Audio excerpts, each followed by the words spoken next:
Now, Max Dickins is a bit of a hustler. He's an ex-stand-up comedian, an author, improviser, consultant to big businesses on creativity and spontaneity. But according to his new book, Billy No Mates, he identified a problem in his social life. He didn't have a male best friend and so couldn't find a best man. So, Max, tell us about this point in your life where you realised that you were lacking in the friendship department. Well, it all snuck up on me. I'm like Jade's classic, sad middle-class white man. I was literally in a shop in Hatton Garden and Jewellers looking for an engagement ring to propose to my then girlfriend. I took a female friend for moral support. Afterwards in the pub she said, "So, who are you going to have as best man?" And my mind went completely blank. I went back, got a bit of paper out, pen, wrote down all the names of the men in my life. And I thought, I work with most of these. The other lot I haven't seen for a couple of years. How has this happened? Where have all my male friends gone? Yeah. And then when I Googled it, when I looked into it, a lot of guys have this problem. Yeah. So in the book, you talk about a lot of the friendships you had at university and that sort of thing. So how do you think this process happened where you lost these male friends? There's a few things. I mean, one thing is I think it's very easy not to realise that it's happening because loneliness doesn't look like me. Like, I'm young, I'm outgoing-ish, I'm quick to buy my round in vodka revs, yes. right? Yes. It doesn't look like me, and I was busy seeing my girlfriend's friends, busy with work, busy with family, and then when I needed a friend, I realised I hadn't had one, and it snuck up on me. And there's a few reasons why this happens, I think. A big one is, I think, masculine norms. So we bring a lot of rules. A lot of men bring certain rules to male friendship. I mean, a big one is that it's meant to be about banter. Like, if you men together, one of the rules of the game, rules of the road is don't take it too deep, keep it fun, keep it frothy. We're not meant to tell each other we like each other. I thought, when was the last time I told any man in my life I love them, or even that I liked them? That was pretty infrequent. And men don't do the work in their friendships. Right. So we often outsource that bit to the women in our lives and treat them like the HR department.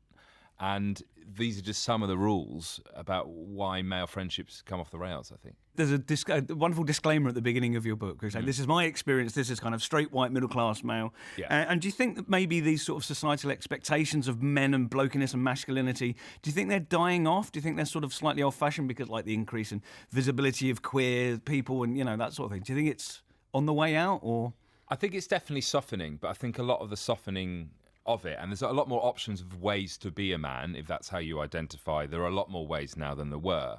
But I spoke to some people who, for example, a guy who runs a marketing agency called New Matcher, and they're trying to make advertising and marketing broader, so it's more versions of men you see on telly. And their research suggested that actually younger people still subscribe to a lot of this stuff that men of my age, older men, believe in. So I think it is softening, but often it's around the edges, and actually how we do it in the social world is pretty similar still. Yeah. And in your sort of examination of this thing, you do quite a lot of self-analysis. There's an awful lot of you in this book, and I was wondering sort of how because it says that you went to public school, and I was wondering if how class has a bearing on some of what you've described in the book as your awkwardness around male relationships, awkward, like someone's doing work in your house, and you sort of suddenly you do this kind of chameleon sort of social drag of becoming a much more blokey bloke. Do you think that's part of your background? Absolutely. So I went to an all-boys school, so that's boy to the power of boy. So all these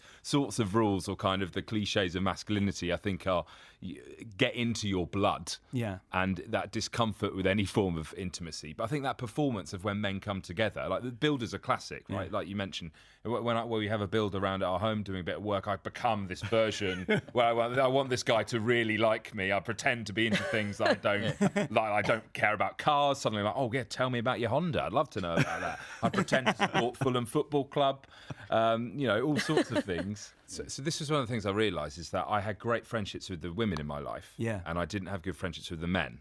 And that was because the kind of culture around hanging out with women was different, and I brought a different version of myself to that. We love a chat, babes. Love a chat, yeah. But you also let other people love a chat, whereas it's not the same permission necessarily in an all-male group. Here's another thing with male friendships. So there's loads of stats, by the way, that men have less close friends than women, and it's been similar since the 70s. And that's bad for men for all sorts of reasons, but it's bad for women as well, because often if you are in a straight relationship, you've got female friends, you rely on them for all that moral, emotional support, and that's just not really a fair gig. Preach it, brother. Yeah. So actually, we need to get loads of men along to your stand-up show. Andrew, what do you make of this? Because you identify as non-binary.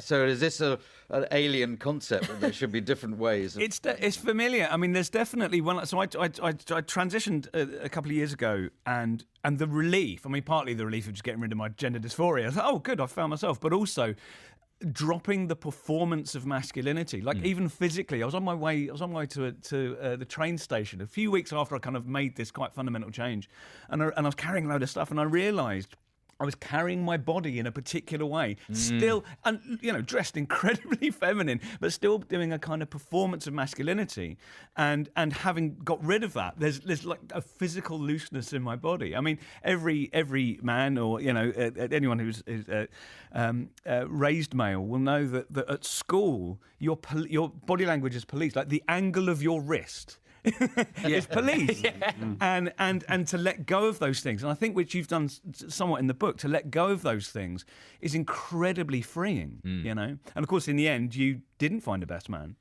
So this is the twist in the tale. So I got my male friendships back on track. If I rewrote that list, there was loads more men on that who I'd happily ask. But in the end, I reflected that my two best friends in the whole world were women. Oh. So I had two best women instead of a best man. And because I didn't want to, the tradition for me was slightly fatuous. Like, if your best friend is a man, have it. Why not? But yeah, so I thought it was quite nice to sort of, in that kind of public forum, to go, men can be friends with women as well as men, and that's absolutely fine. Yeah. Well, thank you very much, Max. Billy No Mates, How I Realise Men Have a Friendship Problem is out now.